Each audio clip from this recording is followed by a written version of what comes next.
it's still cheaper. I actually went onto the Shein app this morning after I saw, the price increases go into effect, and I See, saw you some did of the too. studies. I did, I had to see, right? But I mean, if you take the price of something from $1 to $3, it's a 200% price increase.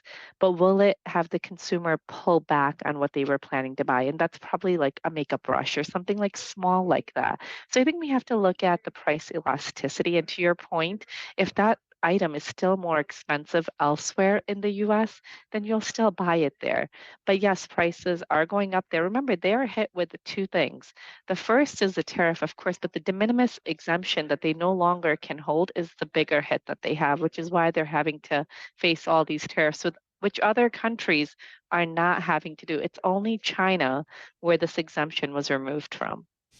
Poonam, somehow I think once again, the small and mid-sized businesses are going to get hurt the most here. As you mentioned, the Amazons of the world, they can deal with the margin pressure maybe more than a mom and pop. And I know when my kids were young, we had to go out and buy a present for a birthday party. We'd go to the local store right in town as opposed to going to Target because we want to shop local, support the local shop owner and all that kind of stuff.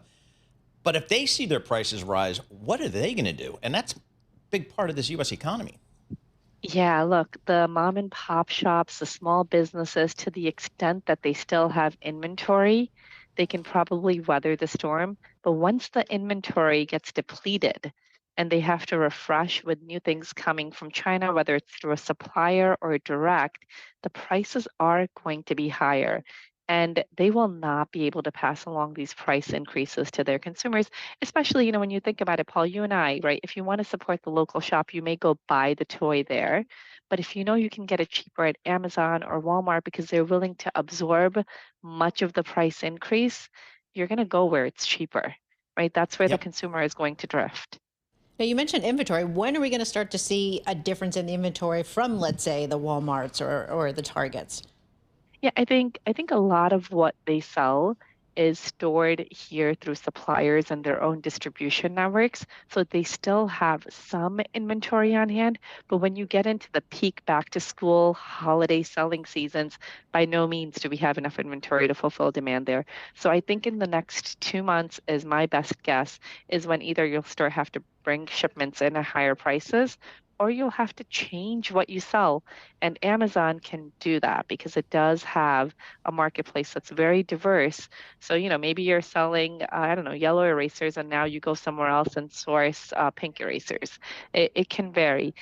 The other thing you have to look at is just the percent of your mix that's impacted. So when you look at an Amazon.com, we estimate that roughly 22% of their mix is in electronics. And electronics has a lower tariff rate. It's 20% right now, even from China, right?